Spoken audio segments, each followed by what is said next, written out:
어머님, 저희가 자주 못 찾아뵙다고 이러시는 거예요?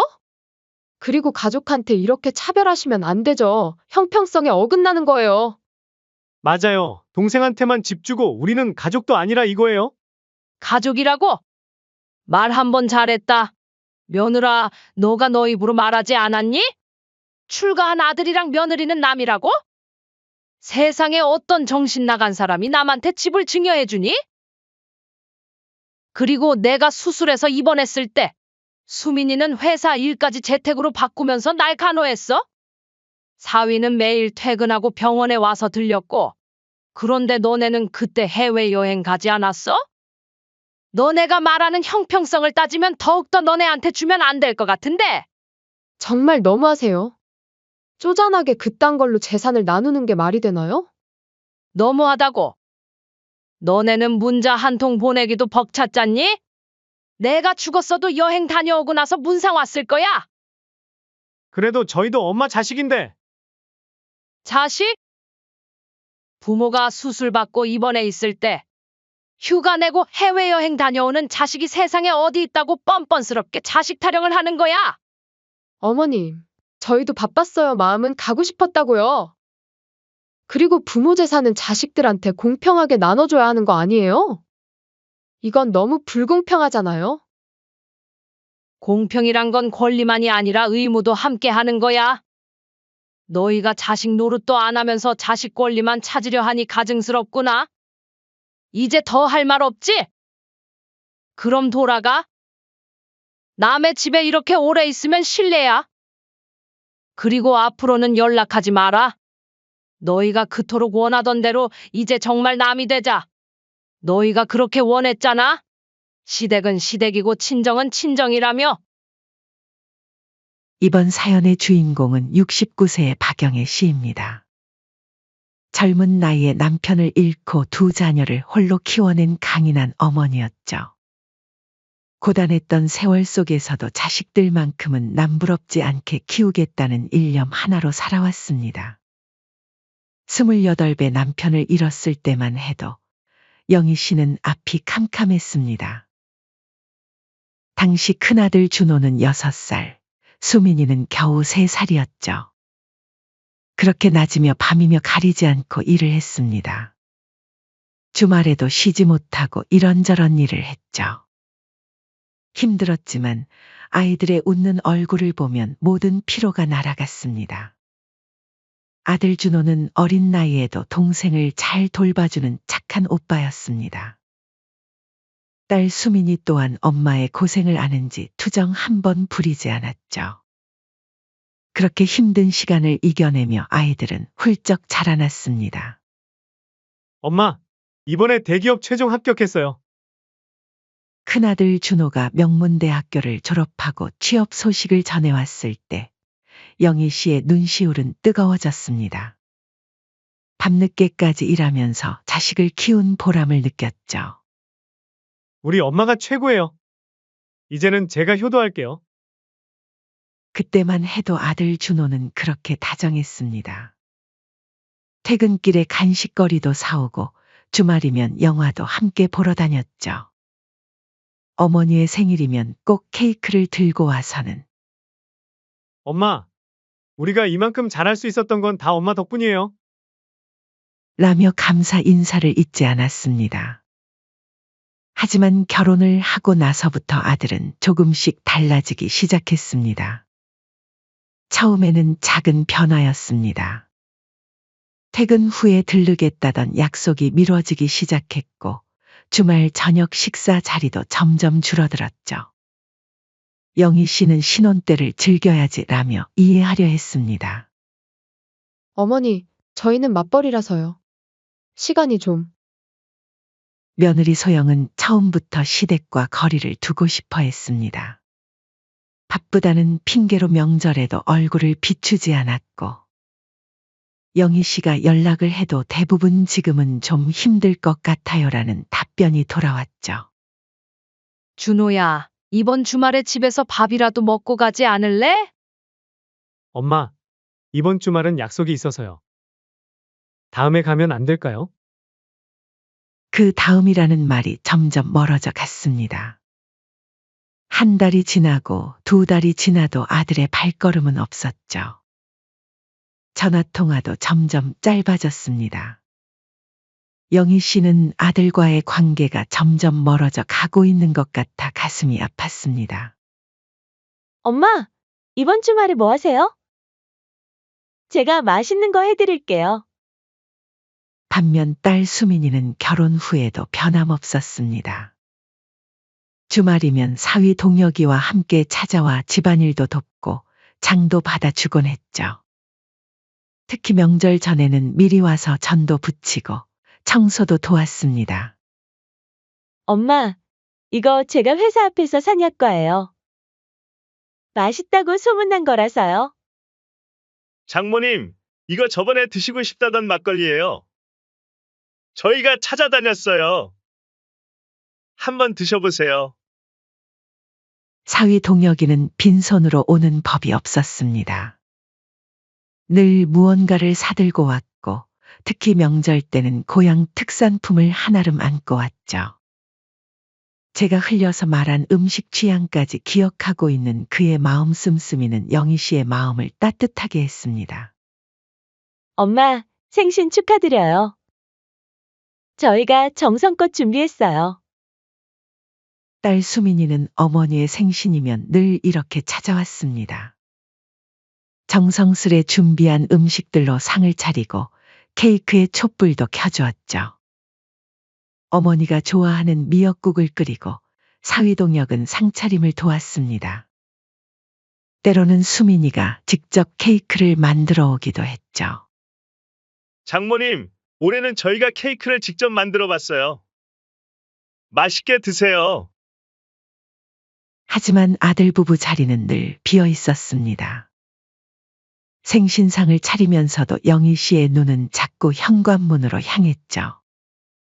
시간 되면 갈게요. 너무 기대는 하지 마시고 저희 빼고 보내세요. 혹시나 하는 마음으로. 하지만 그 문은 열리지 않았습니다. 엄마, 오빠한테는 연락 없었어요? 딸 수민이가 조심스레 물었습니다. 영희 씨는 씁쓸한 미소를 지으며 대답했죠. 바쁘겠지. 신경 쓰지 마라. 우리끼리 즐겁게 보내자. 그날 밤 늦게서야 준호에게서 문자가 왔습니다. 엄마, 늦었지만 생신 축하해요. 다음에 밥 한번 먹어요. 이제는 아들의 진심과 형식적인 안부를 구분할 수 있게 된 것이 더 서글펐죠. 명절이 다가올 때면 아들의 변명은 늘 비슷했습니다. 엄마, 이번엔 처가에도 가야 해서요. 이번에는 회사 일정이 있어서. 조만간 꼭 찾아뵐게요. 처음에는 이해하려 했습니다. 젊은 부부니까 바쁠 수도 있지라고 스스로를 위로했죠. 하지만 세월이 흐를수록 아들 부부가 오는 것은 예외적인 일이 되어버렸습니다. 명절에 얼굴 한 번 보기가 하늘의 별 따기가 되어버렸죠. 엄마, 오빠는 이사 갔다면서요? 이사를 갔다고? 금시초문이구나. SNS 보니까 이사 갔다고 나오던데요? 설마 엄마한테 말도 안 하고 간 거예요? 오빠는 정말 해도 해도 너무하네요. 어떻게 이렇게 무심할 수가 있죠? 수민이의 말에 영희 씨는 놀랐습니다.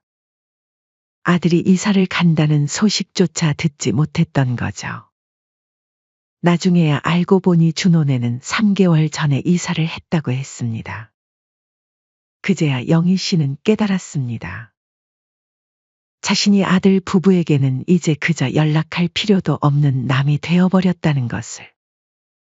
어느 날 영희 씨는 용기를 내어 작은 딸 부부와 함께 식사 자리를 마련했습니다.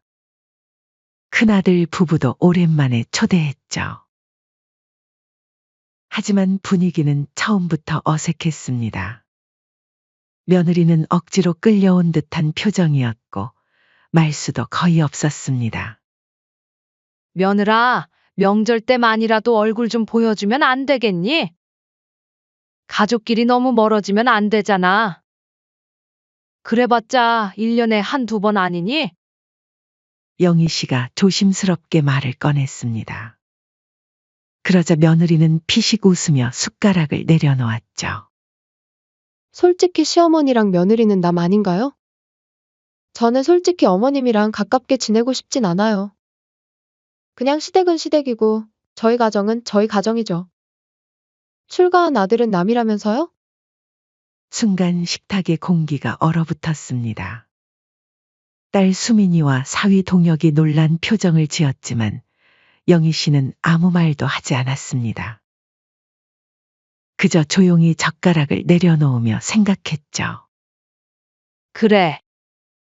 이제 확실해졌구나. 이 애들은 나를 남이라고 생각하는구나. 그날 이후로 큰아들 부부는 더욱 시댁과 거리를 두었습니다. 한 달에 한 번 오는 연락마저 뜸해졌죠. 영희 씨는 마음 한켠이 무너져 내리는 것을 느꼈습니다. 밤이면 혼자 옛 앨범을 꺼내보곤 했습니다.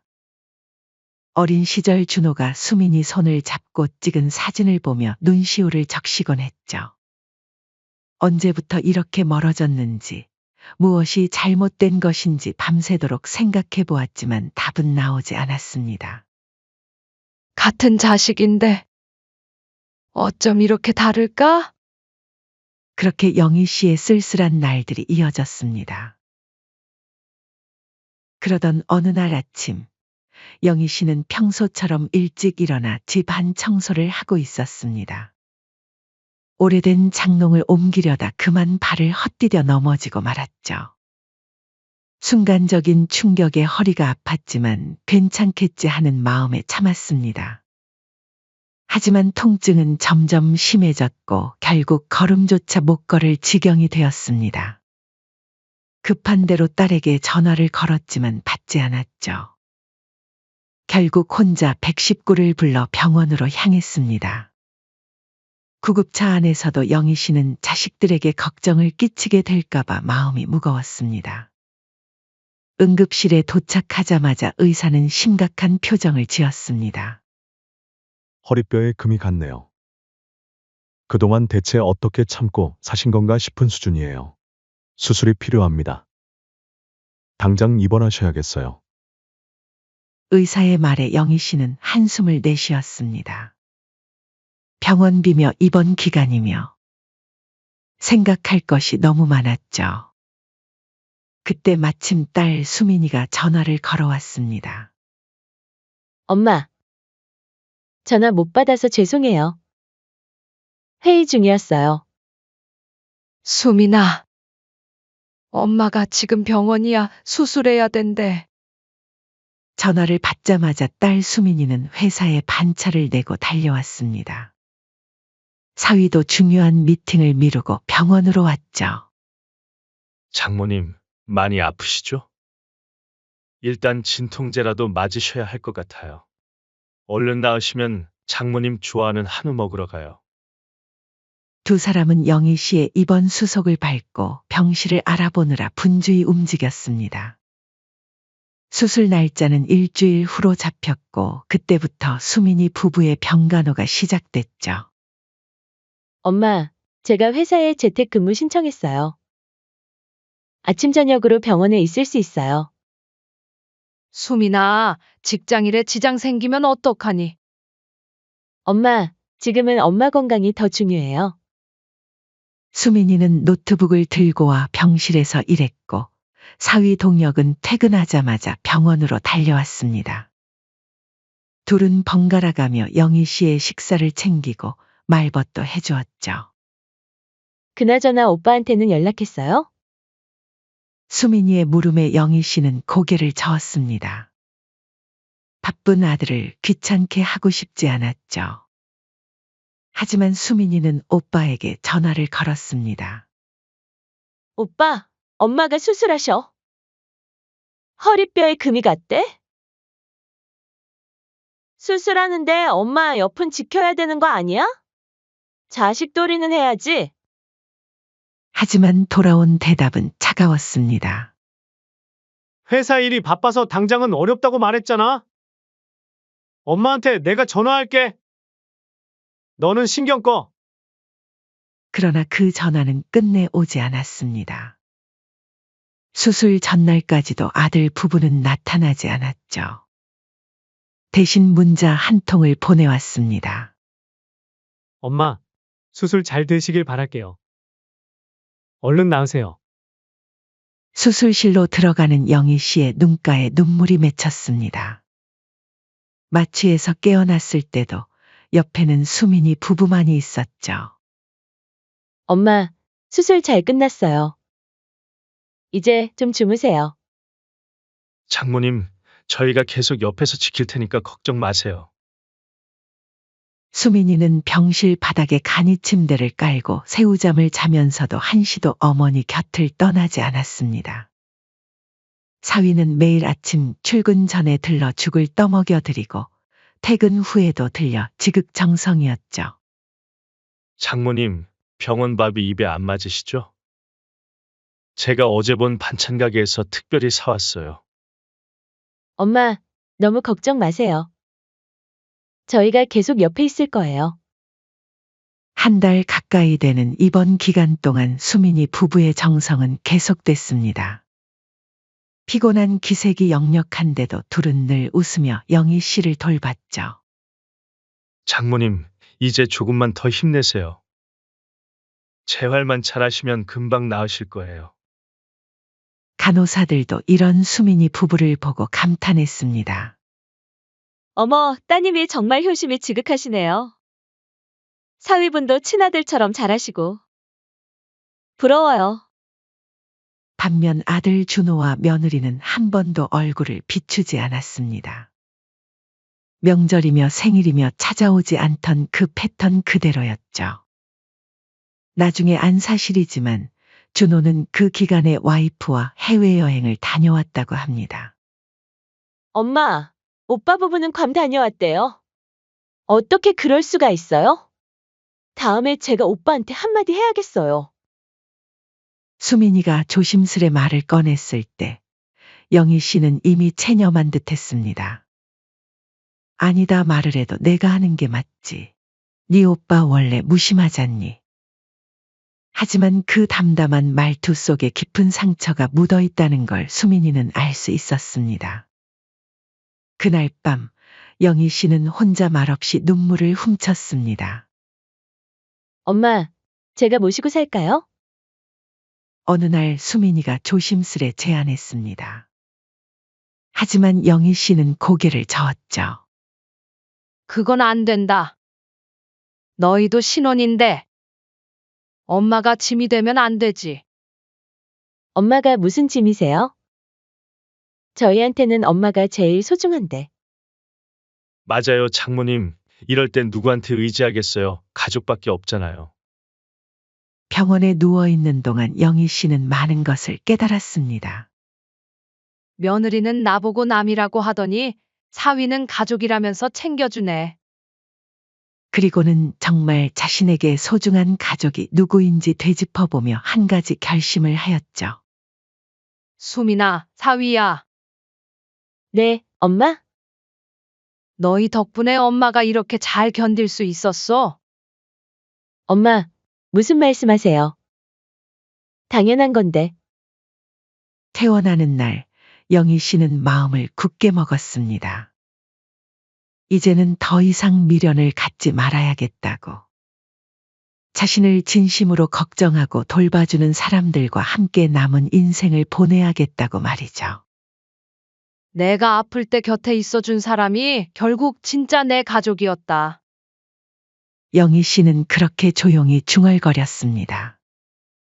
아들에 대한 미련과 원망이 교차하던 시간이 흘러가고 작은 딸 부부의 지극한 정성을 지켜보면서 영희 씨의 마음속에는 하나의 결심이 서서히 자리 잡아갔습니다. 그러던 어느 날 동네 부동산에서 걸려온 한 통의 전화가 그녀의 마음을 움직였습니다.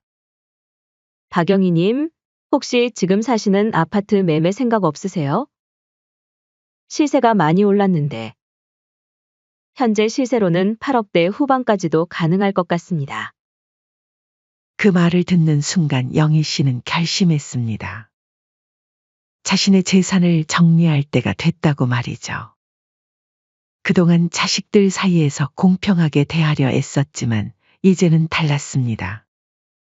수민아, 내일 시간 좀 내줄 수 있니? 네? 엄마 어디 또 아프신 거 아니죠?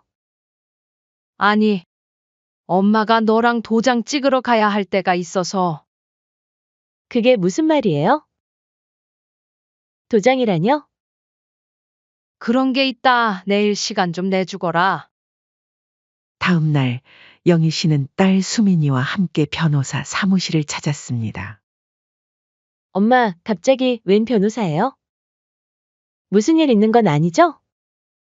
수민아, 엄마가 이제 나이도 있고 정리할 수 있는 건 미리미리 정리하고 싶어서. 도착하자 영희 씨는 조용히 서류를 꺼냈습니다. 현재 살고 있는 아파트를 작은 딸 부부에게 증여하는 서류였죠. 엄마, 이게 무슨... 너희들이 병원에서 그렇게 정성껏 간호해줄 때 엄마가 다 봤어. 밤새 간이 침대에서 쪽잠 자가면서도 내 손 한 번 놓지 않던 너희들을. 딸 수민이와 사위는 연신 고개를 저었습니다. 엄마, 저희가 뭐요? 저희가 더 죄송해요. 맞아요, 장모님. 저희가 받기엔 너무 과분해요. 저희가 장모님한테 해드린 게 뭐가 있다고 무슨 낯짝으로 받겠습니까? 하지만 영희 씨는 단호했습니다. 이게 다 내 맘이야. 내가 아플 때 날 지켜준 자식들한테 이 정도는 해야지. 재산을 저승까지 가져갈 것도 아니고 내 자식들 챙겨주고 싶다. 서류 작업이 끝나고 얼마 지나지 않아 어디서 새어나갔는지 이 소식이 준호의 귀에 들어갔습니다. 그리고 그날 저녁 영희 씨가 저녁 준비를 하고 있을 때 갑자기 현관벨이 울렸습니다. 엄마, 이게 말이 됩니까? 지금 당장 나와보세요. 문을 열자마자 버럭 소리를 지르는 아들을 보며 영희 씨는 담담히 말했습니다. 웬일이니? 아플 때는 코빼기도 안 비추던 우리 아들이 찾아왔네. 차라도 한잔할래? 차는 무슨 얼어 죽을 차예요. 지금 그게 중요한가요? 수민이한테만 집을 사주시고 저한텐 왜 아무것도 안 해주시는 거예요? 준호의 얼굴이 불그락푸르락했고 그 뒤에 서 있던 며느리도 들어와 앉으며 말을 거들었습니다. 어머님, 이건 너무하시잖아요? 형평성이라는 게 있어야죠. 아니, 이제 와서 형평성은 무슨. 어머님, 저희가 맞벌이라 자주 못 찾아뵙다고 이러시는 거예요. 그리고 가족한테 이렇게 차별하면 안 되죠. 맞아요. 동생한테만 집 주고 우리는 가족도 아니라 이거예요. 가족이라고? 말 한 번 잘했다. 며느라, 너가 너 입으로 말하지 않았니? 출가한 아들이랑 며느리는 남이라고? 세상에 어떤 정신 나간 사람이 남한테 집을 증여해주니? 영희 씨는 천천히 찻잔을 내려놓았습니다. 그리고 처음으로 차가운 목소리를 냈습니다. 그리고 형평성이라 했니? 내가 한 달 넘게 병원에 있을 때 너희는 어디 있었니? 아니, 그때는 회사가 바빠서. 바빴다고? 그래, 괌에 놀러 갈 때는 안 바빴나 보지? 순간 아들과 며느리의 얼굴이 굳어졌습니다. 영희 씨는 계속해서 말을 이었습니다. 수민이는 회사 일까지 재택으로 바꾸면서 날 간호했어? 사위는 매일 퇴근하고 병원에 와서 들리고 그 애들은 맞벌이가 아닌가? 너네가 말하는 형평성을 따지면 더욱더 너네한테 주면 안 될 것 같은데? 하지만 엄마, 아무리 그래도 너무한 건 너무한 거예요. 맞아요, 너무하세요. 쪼잔하게 그딴 걸로 재산을 나누는 게 말이 되나요? 너무하다고. 너네는 문자 한 통 보내기도 벅찼잖니? 내가 죽었어도 여행 다녀오고 나서 문상 왔을 거야. 아들 준호가 말을 더듬었습니다.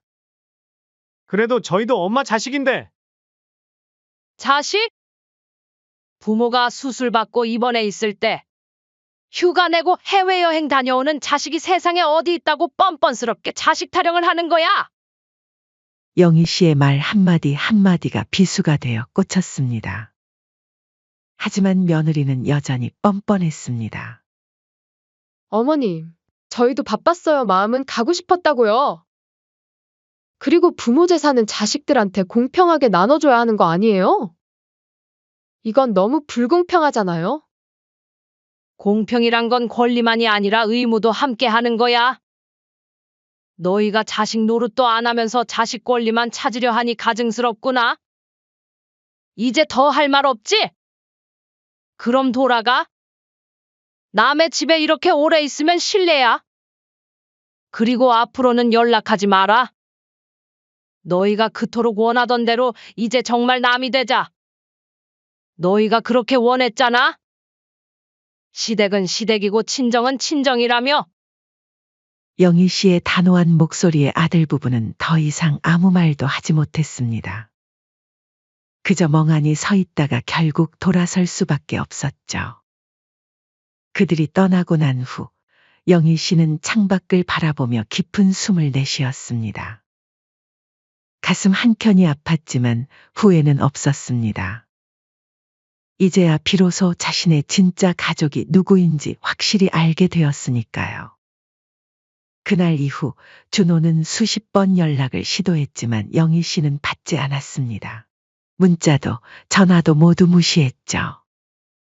심지어 회사 앞까지 찾아왔지만 영희 씨는 단 한 번도 마주치지 않았습니다. 엄마, 오빠가 계속 연락이 와요. 집 혼자 꿀꺽해서 좋냐고. 수민아, 내 오빠는 이미 자기가 선택한 길을 갔어. 우리도 우리의 길을 가면 되는 거야. 뒤늦게 후회한다고 찾아와도 소용없었습니다. 영희 씨의 마음은 이미 굳게 닫혔으니까요. 내가 만든 벽이 아니야. 너랑 내 아내가 만든 거야. 이제 와서 그 벽을 허물고 싶다고? 미안하지만 이미 늦었어. 그렇게 영희 씨는 마지막 결단을 내렸습니다. 그날 이후 영희 씨의 삶은 완전히 달라졌습니다. 예전처럼 아들 부부의 연락을 기다리며 휴대폰만 바라보는 일도 없어졌고, 명절이면 찾아올까 현관만 바라보는 일도 사라졌죠. 대신 수민이 부부와 함께하는 소소한 일상이 그녀의 하루를 채우기 시작했습니다. 엄마, 다음 주 주말에 저희랑 제주도 가실래요? 제주도? 너네들끼리 가지 그러니? 괜히 너네 틈에 끼는 것 같구나. 장모님 무슨 말을 그렇게 서운하게 하세요? 저희도 장모님이랑 여행 한번 가고 싶었어요. 딸과 사위의 제안에 영희 씨는 잠시 망설였지만 이내 흔쾌히 고개를 끄덕였습니다. 처음에는 조금 낯설었지만 오히려 더 마음이 편했죠. 장모님, 이쪽 경치 보세요. 제가 사진 찍어 드릴게요. 엄마, 이거 드셔보세요. 제주 특산품이래요. 한편 준호의 집에서는 매일 밤 부부싸움이 벌어졌습니다. 재산 문제로 시작된 갈등은 걷잡을 수 없이 커져갔죠. 당신 때문이야. 당신이 어머님한테 그렇게 못되게 굴지만 않았어도. 내 탓? 오빠야말로 뭐 했어요? 병원에 한번 찾아가지도 않고. 어이가 없네. 당신이 가지 말라 할 때는 언제고? 이제 와서 날 탓하지 마요. 당신도 좋아서 그랬으면서. 매일 밤 이어지는 부부싸움에 아파트 주민들의 항의도 늘어갔습니다. 결국 관리사무소에서 민원이 들어올 정도였죠. 어머님 재산 때문에 이렇게 된 거잖아요? 당신이 처음부터 욕심내지만 않았어도. 뭐? 내가 언제 욕심을? 당신이야말로 친정 부모님만 챙기면서 그러는 당신은 어머님 재산 얘기 나오니까 이혼하자고 하고. 감정 싸움이 격해져 한밤중에 경찰이 출동하는 일까지 있었습니다. 결국 준호는 회사 기숙사로 거처를 옮겼고 소영은 친정으로 돌아갔죠. 그 사이 영희 씨는 수민이 부부와 함께 새로운 추억을 쌓아갔습니다. 주말마다 맛있는 것도 먹으러 다니고 영화도 보러 다녔죠. 딸 부부와 함께하는 시간이 늘어날수록 영희 씨의 얼굴에는 웃음이 가득했습니다. 더 이상 아들을 기다리며 한숨 쉬는 일도 없었죠. 그러던 어느 날 초췌한 모습의 준호가 찾아왔습니다. 엄마, 제가 잘못했어요. 이제 알겠어요. 제가 얼마나 못된 자식이었는지. 소영이랑도 헤어졌어요. 이혼하기로 했다고요. 이제 제가 엄마 옆에서 하지만 영희 씨는 차갑게 말을 잘랐습니다. 너무 늦었다. 이제 와서 뭘 어쩌자고. 엄마! 저 정말 잘못했어요. 한 번만 용서해 주세요. 용서? 내가 나를 버렸을 때 난 이미 다 잊었어. 준호는 무릎까지 꿇었지만 영희 씨의 마음은 움직이지 않았습니다. 일어나거라. 사람들 보기 좋지 않다. 엄마, 그리고 다시는 찾아오지 마라. 이제 우리는 완전히 남이야. 그날 저녁 수민이네 집에서 식사를 하면서 식탁에는 따뜻한 이야기가 피어올랐고 웃음소리가 가득했습니다. 한 달 뒤 며느리 소영이 찾아왔습니다. 어머님, 저희가 이혼하기로 했어요. 얼마 전에 들었다. 근데 그게 나랑 무슨 상관이니? 그동안 제가 잘못했어요. 이제 와서 생각해보니 이제 와서? 내가 나를 남이라고 했을 땐 언제고? 영희 씨의 차가운 말에 소영은 눈물을 흘렸습니다. 그래서 마지막으로 부탁드리는 거예요. 어머니 아파트 증여하신 거 철회해 주시고 저희도 나눠주세요. 그럼 저희도 이혼할 일 없을 거예요. 영희 씨는 비웃듯 웃었습니다. 지금 협박하는 거니?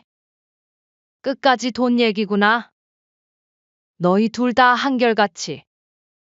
결국 준호와 소영은 이혼했고 재산 분할 문제로 법정 다툼까지 벌이게 됐습니다.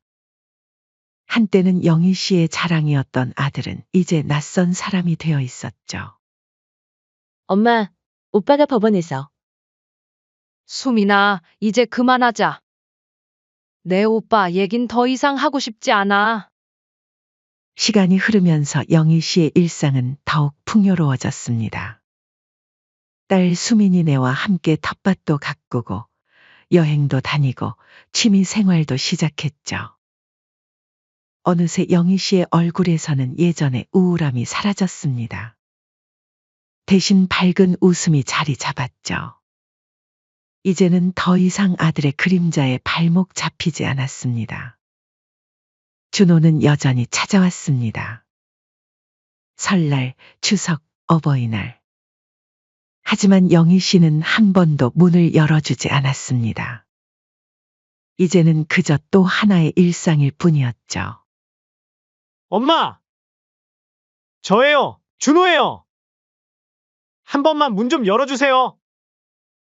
엄마, 제발요. 이제 제가 잘못한 거 다 알아요. 하지만 영희 씨는 이제 더 이상 아픔도 미련도 없었습니다. 마음을 완전히 비우고 나니 오히려 더 편안해졌죠. 피는 물보다 진하다고 하지만 때로는 과감하게 끊어낼 필요도 있다고 느꼈죠. 내가 아플 때 곁에 있어준 사람만이 진짜 내 가족이었다. 이번에 준비한 사연은 여기까지입니다. 부모 자식 간의 관계는 천륜이라고도 하죠. 하지만 그렇다 해서 모든 것을 다 참고 살아가야 한다는 뜻은 아니라고 생각합니다. 여러분은 어떻게 생각하시나요?